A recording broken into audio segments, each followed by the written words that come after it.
Isang putok lamang ang naging simula ng pinakamadugong digmaan sa buong mundo noon. Bago pa magsimula ang digmaan, may mga lihim ng kasunduong naghahati sa Europa.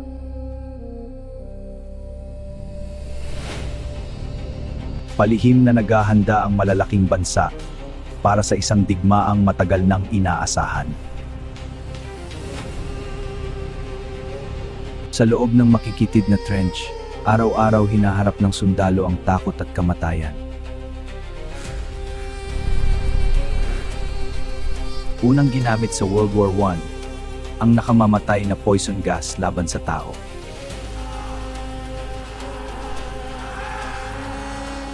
Habang may digmaan sa harapan, may lihim ding labanang nagaganap sa likod ng dilim. Unti-unting nilubog ng submarino ang mga barkong hindi inaasahang aatakihin.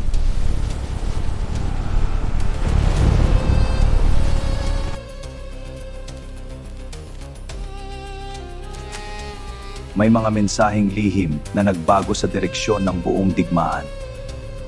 Nang sumali ang Amerika, nagsimulang magbago ang kapalaran ng World War I. Milyon-milyong buhay ang nawala at marami sa kanila ay hindi na nakilala kailanman. Sa unang pagkakataon, lumitaw sa digmaan ang bakal na halimaw na tinatawag na tank. Hindi lamang lupa ang naging larangan kundi pati ang himpapawid ng Europa.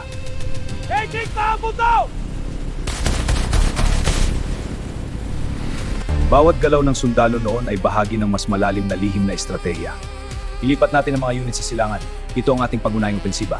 Sang-ayon ako, General. Nakasetup na ang lahat. Hindi lamang sundalo ang biktima kundi buong lungsod at inosenteng mamamayan. Bukod sa bala at bomba, kalaban din ng sundalo noon ang matinding lamig.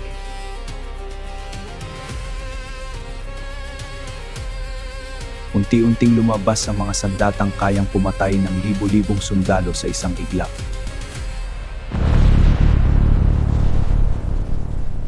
Habang may labanang nagaganap, may mga bansang lihim ding nagtatraidoran sa isa't isa. Sa loob ng trench, gutom, sakit at takot ang araw-araw na kasama ng sundalo. Ginamit ng mga gobyerno noon ang propaganda upang kontrolin ang isip ng mamamayan. Sa ilalim mismo ng lupa, lihim silang naghukay upang pasabugin ang kalaban.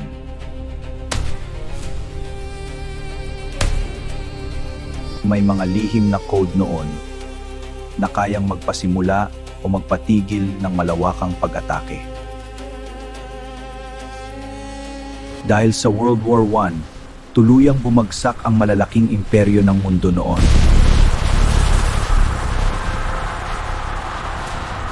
Milyon-milyong sundalo ang namatay at hindi na muling nakabalik sa kanilang pamilya.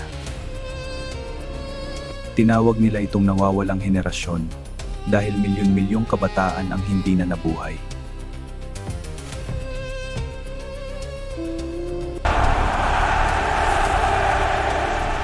Matapos ang digmaan, matinding galit ang naiwan sa bansang Germany laban sa mundo. Ang kasunduang matapos ang digmaan, siya ring nagtanim ng binhi ng paghihiganti.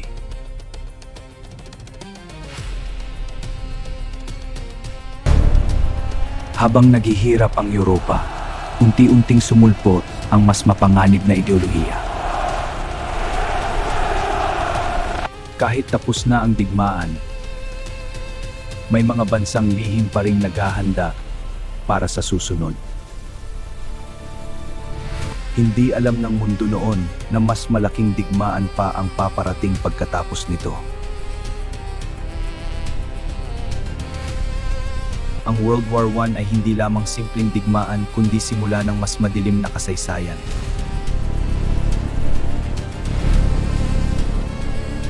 Pagkatapos ng World War II, dalawang superpower ang lihim na naghanda para sa panibagong digmaan.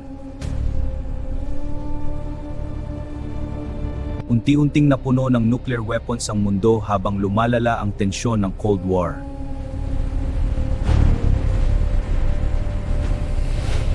Habang tahimik ang mundo, libu-libong espiya ang lihim na kumikilos sa dilim. Isang paderang naghati sa Germany, simbolo ng takot at pagkakahati ng mundo noon. May mga eksperimento raw noon na hanggang ngayon ay nananatiling lihim sa publiko.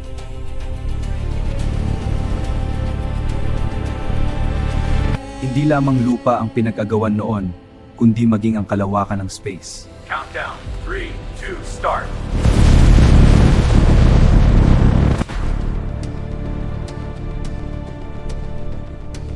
Naghanda ang mga bansa noon para sa posibleng katapusan ng mundo, anumang oras. May mga eksperimento raw noon na hanggang ngayon ay nananatiling lihim sa publiko.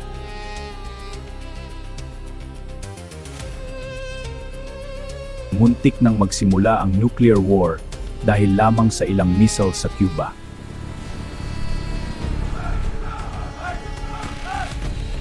Araw-araw na buhay ang mga tao noon sa takot na baka hindi na sila magising bukas. May mga eroplanong lihim na dinevelop na halos hindi makita ng radar noon.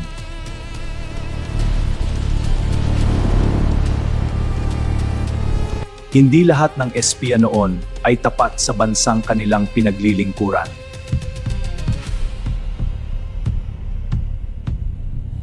Sa ilalim ng dagat, may mga submarinong kayang magpasimula ng nuclear apocalypse. Hanggang ngayon, may mga dokumentong hindi pa rin ipinapakita sa buong mundo.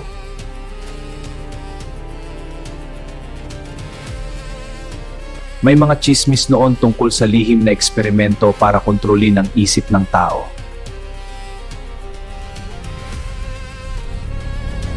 Sa ilalim ng bundok at yelo, may mga base militar na itinago sa mata ng publiko.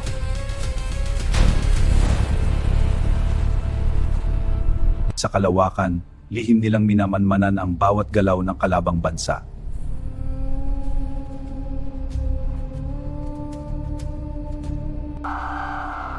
May mga sandaling isang maling desisyon lang sapat na para magunaw ang buong mundo.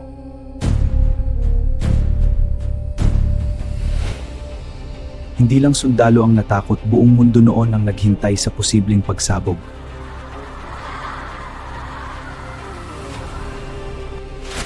Hindi lang bomba ang ginamit nila, pati isip ng tao ay naging larangan ng digmaan.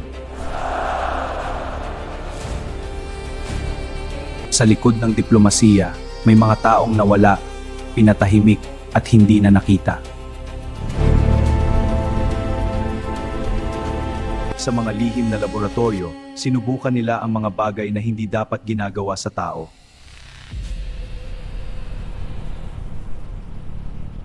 Habang takot ang mahihirap sa lansangan, may ilan ang nakahanda sa ilalim ng lupa.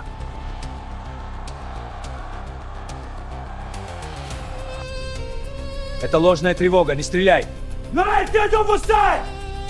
Minsan, maling alarma lang ang naghati sa mundo sa pagitan ng buhay at wakas. Sa huli, ang higanteng kinatakutan ng mundo ay unti-unting gumuho mula sa loob.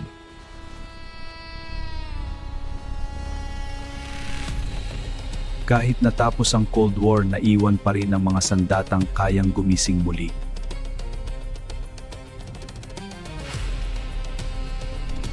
Marami pa ring misteryo ng Cold War ang nakatago sa mga file na hindi binubuksan.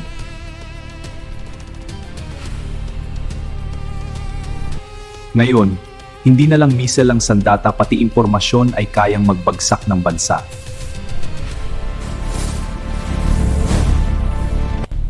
Ang pinakamalaking aral ng Cold War, minsan takot lang ang pumipigil sa pagkawasak.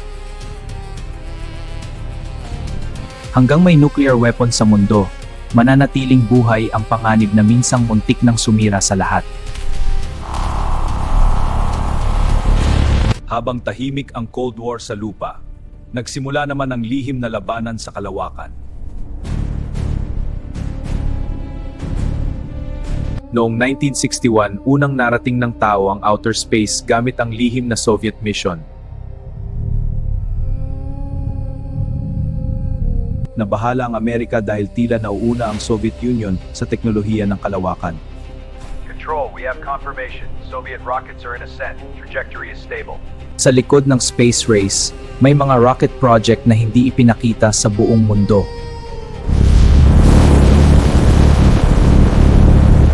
Bago tao ang ipadala sa kalawakan, unang isinugal ng Soviet Union ang buhay ng isang aso.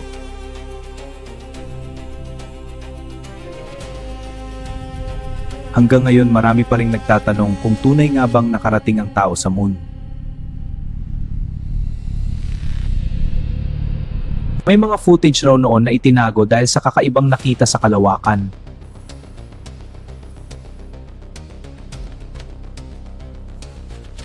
Habang abala ang mundo sa moon landing, lihim namang nagmamanman ang mga satellite sa Earth.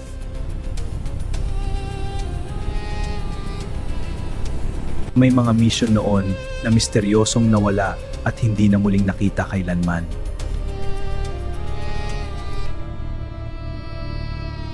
Sinasabing may teknolohiyang pangkalawakan noon na mas advanced pa sa alam ng publiko.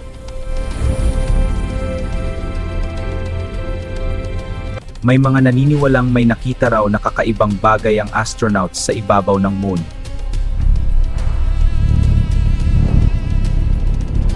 May mga Soviet mission noon na misteryosong naglaho at hindi na muling nakausap.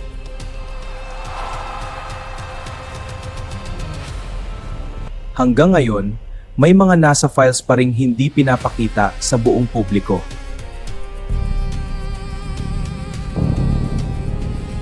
May mga signal na natanggap mula sa kalawakan na hanggang ngayon ay hindi maipaliwanag.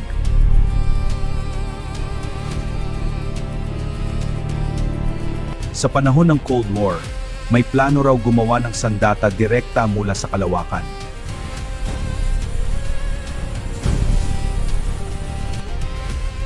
Habang tahimik ang mundo, minamasdan pala tayo mula sa kalawakan araw-araw. May astronauts noon na nakaranas ng matinding takot habang lumulutang sa walang katapusang dilim. May mga proyekto raw noon na sobrang lihim kahit karamihan sa gobyerno ay walang alam.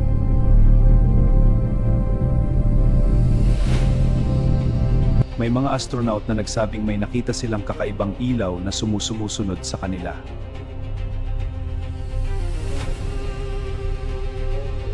Hanggang ngayon maraming bahagi ng moon ang nananatiling misteryo sa sangkatauhan.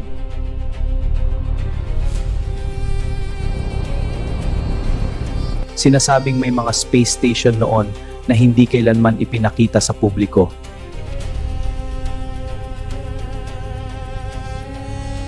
May mga astronaut mission noon na tuluyang naglaho sa gitna ng kalawakan.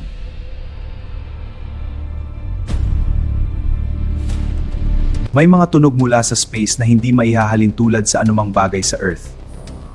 Naririnig mo ba yan? Paulit-ulit. Hindi normal to. I-replay pa. May mga discovery raw sa moon na posibleng itinago upang maiwasan ang panic.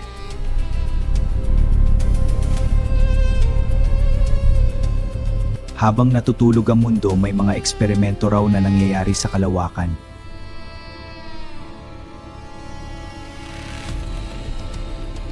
Hindi lahat ng astronaut na bumalik mula sa space ay bumalik na pareho pa rin.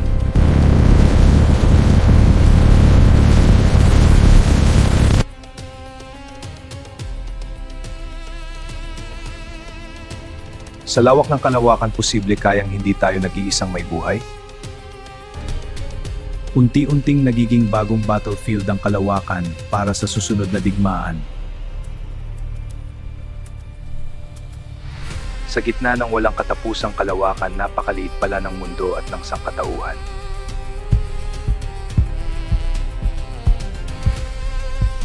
Habang patuloy tayong lumalayo sa Earth, mas marami tayong lihim na maaring matuklasan sa dilim ng space.